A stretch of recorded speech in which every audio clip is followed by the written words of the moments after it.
โอเคนะคะคิดว่าได้เวลาแล้วนะคะที่เราทุกคนจะนมัสการถวายเกียรติแด่พระเจ้าร่วมกัน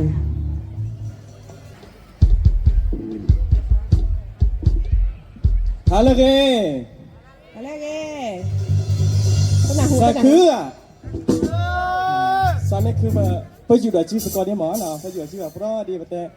เฮ้สุครีไม่ใส่สุครีเล่าเพลเล่าเพลเลยยังก็แล้วยังก็ตอนเลิศนะก็ตอนเลิศนะก็อาเมนอาเมนนะสักคือเนาะ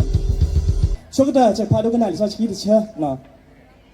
แต่ต่อเนาะที่มีแต่เชื่อว่านะเลิศลีลูกาชาดที่เชื่อบุคคลแต่เลิศชิลุยเนาะพานักจอดแต่เนาะลูกาบทที่2ข้อที่8ถึงข้อที่14ในแถบนั้นมีพวกเลี้ยงแกะอยู่ท่ามกลางอยู่กลางทุ่งกำลังเฝ้าฝูงแกะเขาเวลากลางคืนมีทูตสวรรค์องค์หนึ่งของพระผู้เป็นเจ้าปรากฏแก่พวกเขา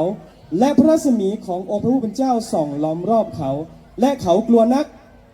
ทูตสวรรค์องค์นั้นกล่าวกับเขาทั้งหลายว่าอย่ากลัวเลยเพราะเรานำข่าวดีมาอย่างพวกท่านเป็นความยินดีอย่างยิ่งที่จะมาถึงคนทั้งหลายเพราะว่าในวันนี้พระผู้ช่วยให้รอดของพวกท่านคือพระคริสต์องค์พระผู้เป็นเจ้ามาประสูติที่เมืองดาวิดนี่จะเป็นหมายสำคัญสำหรับพวกท่านคือท่านจะพบพระกุมารนั้นพันพระอ้อมนอนอยู่ในรังหญ้าในทันใดนั้นชาวสวรรค์หมู่หนึ่งมาปรากฏอยู่กับทูตสวรรค์องค์นั้นร่วมสรรเสริญพระเจ้าว่าพระสิริจงมีแด่พระเจ้าในที่สูงสุดส่วนบนแผ่นดินโลกสันติสุขจงมีท่ามกลางมนุษย์ทั้งหลายที่พระองค์ทรงโปรดปรานนั้นอาเมนPerkemalan sponsor saya.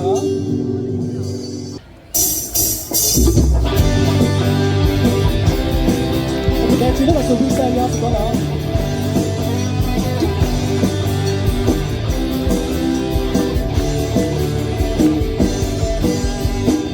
Susan วันคริสต์มาสวันที่หัวใจร้องเพล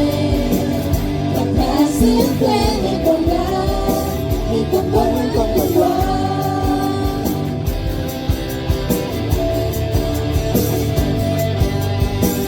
พระเยซูประสูติดังว่าอิมมานูเอลพระองค์ผู้ทรงอยู่กับเราชาวโลกเอ๋ยจงยินดีเป็นเวลาฉลองพระเยซูฉันเอามาร้องเพลงสันติสุขความรักที่ลงมาให้เราจงสุขใจสุขสันต์วันคริสต์มาสวันที่หัวใจร้องเพลงนำพาเสียงเพลงให้ความรักให้ความหวานของทุกวัน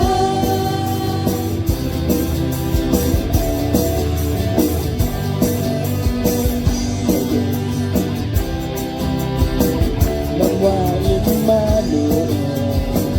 พระองค์ผู้ทรงอยู่กับเราชาวโลกเอ๋ยจงยินดีเป็นเวลาฉลองพระเยซูฉันเอามาร้องเพลงสันติสุขความรักที่ลงมาให้เราจงสุขใจเป็นเวลาฉลองพระเยซูฉันเอามาร้องเพลงสันติสุขความรักที่ลงมาให้เราจงสุขใจพระเยซูประสูตินับว่าอิมมานูเอลพระองค์ผู้ทรงอยู่กับเราชาวโลกเอ๋ยจงยินดีพระองค์ผู้ทรงอยู่กับเราชาวโลกเอ๋ยจงยินดี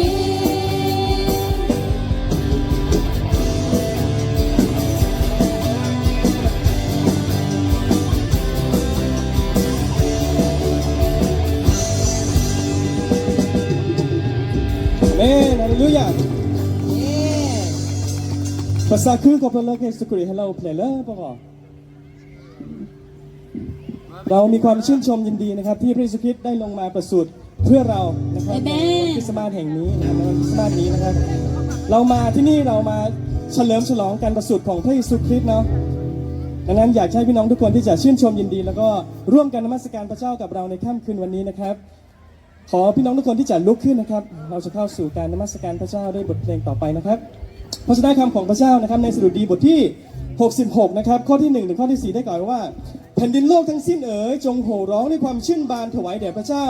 จงร้องเพลงสดุดีพระสิริแห่งพระนามของพระองค์จงถวายเพลงสรรเสริญพระสิริของพระองค์จงทูลพระเจ้าว่าพระราชกิจของพระองค์ช่างน่าครั่นครามฤทธานุภาพของพระองค์ก็ใหญ่ยิ่งจนศัตรูจำต้องหมอบกราบต่อพระองค์แผ่นดินโลกทั้งสิ้นจะนมัสการพระองค์เขาทั้งหลายจะร้องเพลงสดุดีพระองค์ร้องเพลงสดุดีพระนามพระองค์อาเมน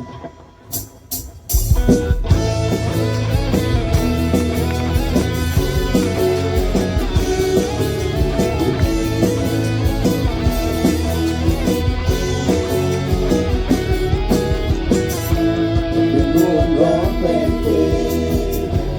ในที่สูงอันชื่นบานจักรวาลชื่นชมยินดี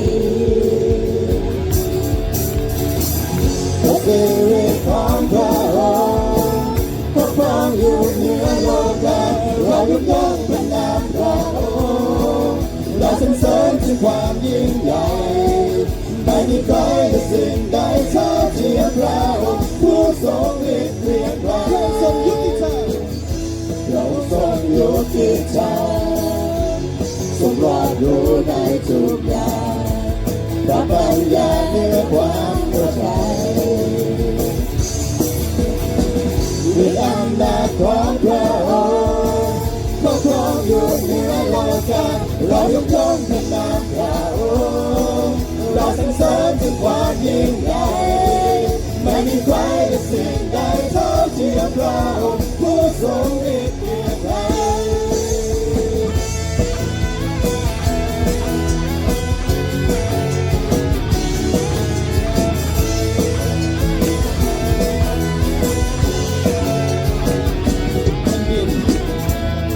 ร่วมร้องเป็นเพลงในที่สูงอันชื่นบานจักรวาลชื่นชมยินดีพระสิริของพระองค์ปกครองอยู่เหนือโลกาเรายกย่องพระนามพระองค์เราสรรเสริญถึงความยิ่งใหญ่ไม่มีใครได้สิ่งใดเท่าเทียมพระองค์ผู้ทรงฤทธิ์เกรียงไกรเราทรงยุติธรรมทรงรอบรู้ในทุกอย่างจะเป่ายาเหนือความเข้าใจด้วยอำนาจของพระองค์ปกครองอยู่เหนือโลกาเรายกย่องพระนามพระองค์เราสรรเสริญถึงความยิ่งใหญ่ไม่มีใครจะสิ่งใดเท่าเทียมพระองค์ผู้ทรงฤทธิ์เกรียงไกรพระสิริของพระองค์ฤทธิ์อำนาจของพระองค์ครอบครองอยู่เหนือโลกาเรายกย่องพระนามพระองค์เราสรรเสริญถึงความยิ่งใหญ่ไม่มีใครสิ่งใดเท่าเทียมพระองค์ผู้ทรงฤทธิ์เกรียงไกรเรายกย่องพระนามพระองค์เราสรรเสริญถึงความยิ่งใหญ่ไม่มีใครสิ่งใดเท่าเทียมพระองค์ผู้ทรงฤทธิ์เกรียงไกรเรายกย่องพระนามพระองค์เราสรรเสริญถึงความยิ่งใหญ่ไม่มีใครสิ่งใดเท่าเทียมพระองค์ผู้ทรงฤทธิ์เกรียงไกร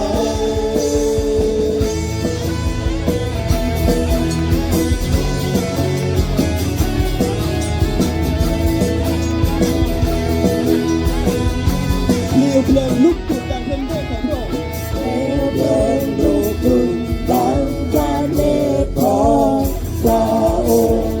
ทรงเป็นนิรันดร์ในห่วงเวลา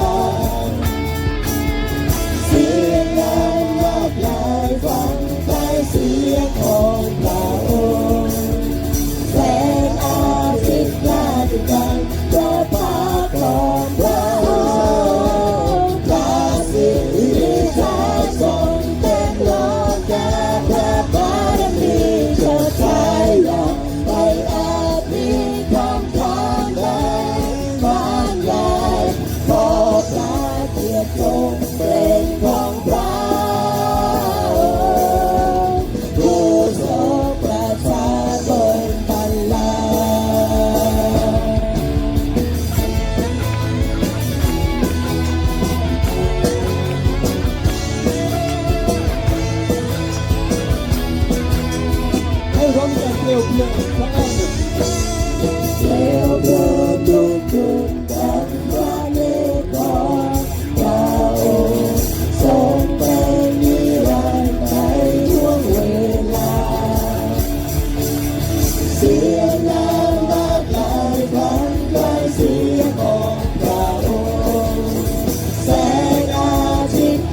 ค์เป็นของพระ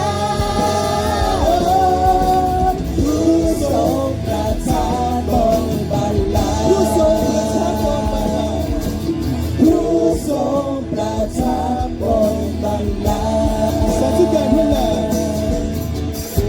สาธุการพระนามจะเป็นบุญที่ทรงบุญงดงามให้สะท้อนเทเหมือนดังแม่น้ำสาธุการพระนามสาธุการพระนามเมื่อฉันลงในพื้นดินแอนวางไม่ต้องเดินผ่านหนทางกันดารสาธุการพระนามทุกพระพรที่พระองค์เทลงมาฉันขอสรรเสริญและความมือนี้คือการเข้ามาฉันยังสรรเสริญสาธุการพระนามของพระเจ้าสาธุการพระนามสาธุการพระนามของพระเจ้าสาธุการพระนามพระเจ้าสูงสุดสาธุการพระนามตะวันของใจคอลงมาทุกสิ่งเป็นเหมือนปรารถนาสาธุการพระนามสาธุการพระนามบนทางร้องโดยเสียงน้ำที่ต้องเจ็บปวดเมื่อยามเดินตามสาธุการพระนามทุกพระพรที่พระองค์เทลงมาฉันขอสรรเสริญแม้ความมืดมิดคลื่นแรงเข้ามาฉันยังสรรเสริญสาธุการพระนามของพระเจ้าสาธุการพระนามสาธุการพระนามของพระเจ้าสาธุการพระนามพระเจ้าสูงสุดสาธุการพระนามของพระเจ้าสาธุการพระนามสาธุการพระนามของพระเจ้าสาธุการพระนามพระเจ้าสูงสุดสาธุการพระนามของพระเจ้าสาธุการพระนามสาธุการพระนามของพระเจ้าสาธุการพระนามพระเจ้าสูงสุดสาธุการพระนามของพระเจ้าสาธุการพระนามสาธุการพระนามของพระเจ้าสาธุการพระนามพระเจ้าสูงสาธุการพระนามของพระเจ้าสาธุการพระนามสาธุการพระนามของพระเจ้าสาธุการพระนามพระเจ้าสูงสุด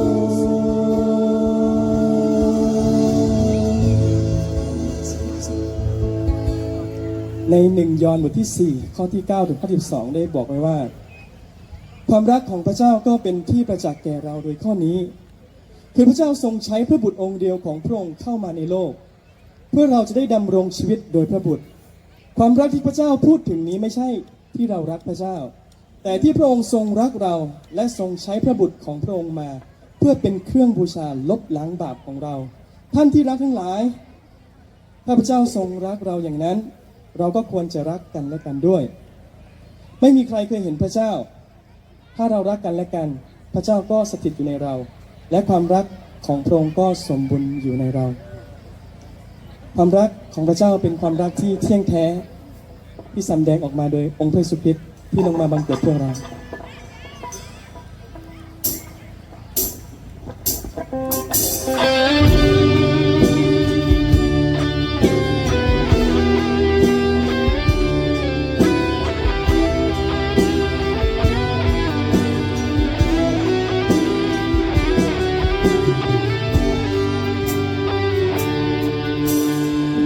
คุณและความรักของพระบิ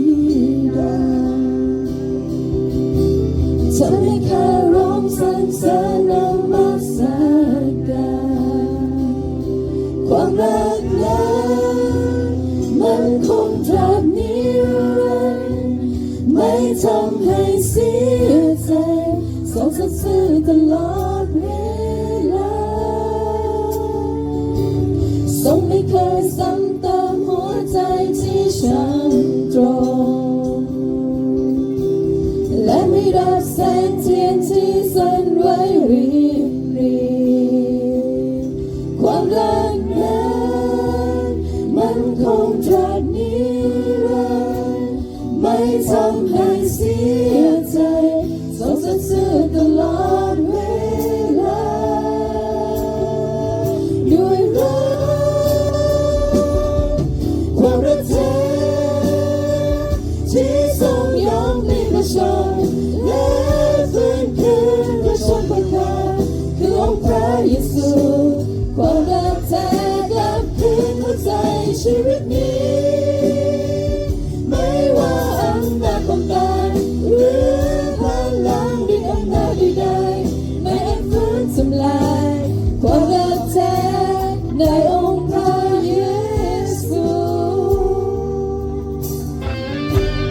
ำให้เสียใจทรงสัตย์ซื่อตลอดเว ทรง ลา ไม่เคยซ้ำเติมหัวใจที่ช่ำตรอง ทรงไม่เคยซ้ำเติมหัวใจที่ช้ำตรงและไม่ดับแสงเทียนที่ส่องไว้ริบรีความรักนั้นมันคงตราบนิรันดร์ไม่ทำให้เสียใจทรงสัตย์ซื่อตลอดเวลาด้วยรักความรักเธอที่ทรงยอมให้มาชนและฟื้นคืนมาชนกับเราคือองค์พระเยซูความรักแท้กลับคืนหัวใจชีวิตนี้ไม่ว่าอำนาจของกายหรือพลังหรืออำนาจใดๆแม้ฟื้นทำลายความรักแท้ในองค์พระเยซู ความรักเธอที่ทรงยอมพลีประชนและฟื้นคืนประชนเพื่อเราคือองค์พระเยซูความรักแท้กลับคืนหัวใจชีวิตนี้ไม่ว่าอำนาจของกายหรือพลังหรืออำนาจใดๆแม้ฟื้นทำลายความรักแท้ในองค์พระเยซู ความรักแท้ในองค์พระเยซู เปี่ยมรักจนเต็มล้น เปี่ยมรักจนเต็มล้นผู้คนในใจด้วยความห่วงใยจึงได้เสด็จมาบรรทมในรัญญาทรงนามว่าเยซูทุกคนควรรู้ว่าทรงเป็นผู้ใหญ่นี่คือข่าวสำคัญที่สุดในหัวใจพระผู้ไทยได้มาอยู่กับเราเปลี่ยนความเศร้ามืดมนเป็นแรงแสงสว่างแห่งความรักพระคุณและเมตตาที่เมืองเบธเลเฮมที่เคยเงียบเหงาผู้คนปวดร้าวไม่มีที่พึ่งพิงก็วันเริ่มทอแสงประกายแห่งความหวังผู้คนสุขสันต์ผู้นั้นเสด็จมานี่คือข่าวสำคัญที่สุดในหัวใจพระผู้ไทยได้มาอยู่กับเราเห็นความเศร้ามืดมนด้วยแรงแสงสว่างแห่งความรักพระคุณและเมตตา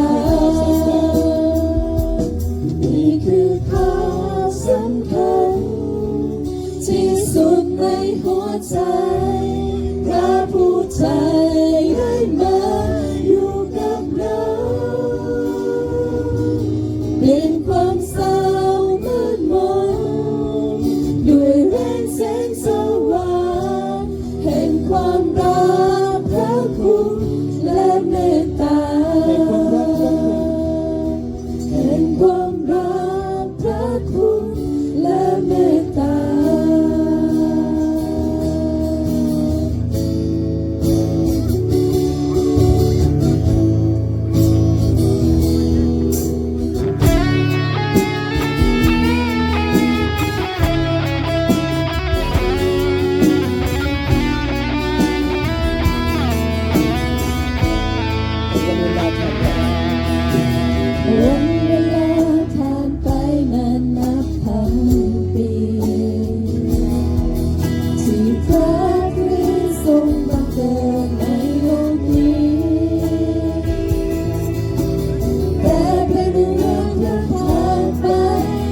ชั่วนาที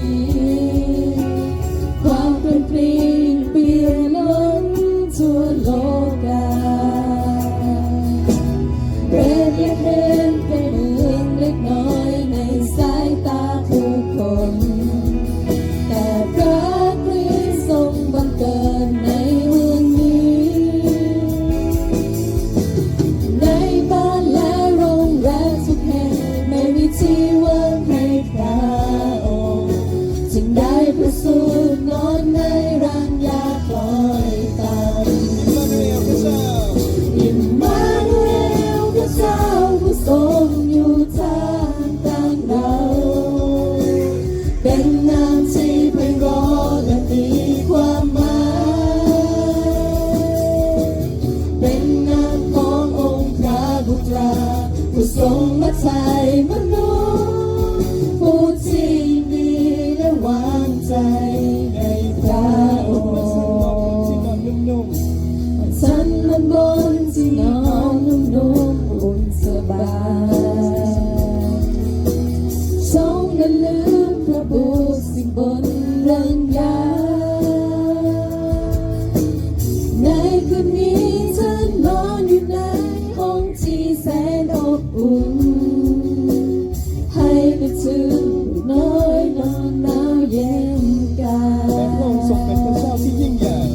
และพระองค์ทรงเป็นพระเจ้ายิ่งใหญ่ ไม่ยินดีมาลำบากในโลกนี้ แต่ยินดีมาลำบากในโลกนี้เพราะความรักพระองค์ที่มีต่อมวลมนุษย์ถึงได้ประทานพระบุตรองค์เดียวลงมา เราสรรเสริญพระเจ้าอิมมานูเอล อิมมานูเอลพระเจ้าผู้ทรงอยู่ท่ามกลางเรา เป็นนามที่ไพเราะและมีความหมายเป็นนามขององค์พระบุตรผู้ทรงมาไถ่มนุษย์ผู้ที่ยินดีและวางใจในพระอง สรรเสริญพระ ค์ เจ้าอีกครั้งว่าอิมมานูเอล มานูเอลพระเจ้าผู้ทรงอยู่ท่ามกลางเรา เป็นนามที่ไพเราะและมีความหมายเป็นนามขององค์พระบุตรผู้ทรงมาไถ่มนุษย์ผู้ที่ยินดีและวางใจในพระ เป็นนาม อ ขององ ง ค์ ค์ พระบุตร เป็นนามขององค์พระบุตรผู้ทรงมาไถ่มนุษย์ผู้ที่ยินดีและวางใจในพระองค์